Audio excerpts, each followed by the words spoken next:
ഞാൻ ഷീമ. ഒരു വീട്ടമ്മയാവുമ്പോൾ നമുക്ക് എപ്പോഴും പരീക്ഷണങ്ങളിലൂടെ പോകണം, അതുപോലെ തന്നെ വീട്ടുചെലവ് കുറക്കണം എന്നുള്ള ഒരു ഉദ്ദേശം എപ്പോഴും ഉണ്ടാവും. പിന്നെ ഈ ഓൺലൈൻ സാധനങ്ങൾ വാങ്ങിക്കുമ്പോൾ ഭർത്താക്കന്മാരെ ചീത്ത പറച്ചിലും ഉണ്ടാവുമല്ലോ, നമുക്കൊരു വിഷമം ഉണ്ടാവും. അത് മേടിച്ചാലും പിണങ്ങിയില്ലെങ്കിൽ പോലും ഒരു വിഷമം ചെറുതായിട്ട്. ഇപ്പൊ ഈ പ്രാവശ്യം കാപ്പിപ്പൊടി വാങ്ങിയപ്പോൾ വീട്ടിലെ കാപ്പിപ്പൊടി വാങ്ങിയപ്പോൾ ഫ്രീ കിട്ടിയ ബോട്ടില. ആ കൂട്ടത്തിലാണ് മല്ലിയിലയും പുതിനയിലയും കൂടി വാങ്ങിയത്. ഒരാഴ്ചയായി ഇത് നല്ലോണം ഫ്രഷ് ആയിട്ടിരിക്കണം.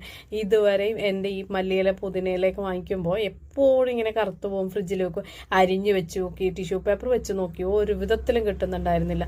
ഇത്രയും ദിവസം ആദ്യമായിട്ടാണ് കേട്ടോ കിട്ടുന്നത്. അപ്പോൾ എനിക്കിത് നിങ്ങളിലേക്ക് എത്തിക്കണം എന്ന് കരുതി. അപ്പോൾ ഈ ബോട്ടിലെ വെള്ളം ഞാൻ 3 ദിവസം കൂടുമ്പോൾ മാറ്റി കൊടുത്തിട്ടുണ്ടായിരുന്നു. ഒരു കുറച്ച് വെള്ളം ആ ബോട്ടിലിന്റെ അറ്റത്ത് മാത്രം ഇത്തിരി വെള്ളം ഒഴിച്ചിട്ട് ഇതങ്ങാടെ ഡിപ്പ് ചെയ്ത് വെക്കുക. പക്ഷെ വെള്ളത്തിൽ ഇല ഉണ്ടാവരുത്, വേര് മാത്രം അല്ലെങ്കിൽ തണ്ട് മാത്രം കൊണ്ടാൽ മതി കേട്ടോ.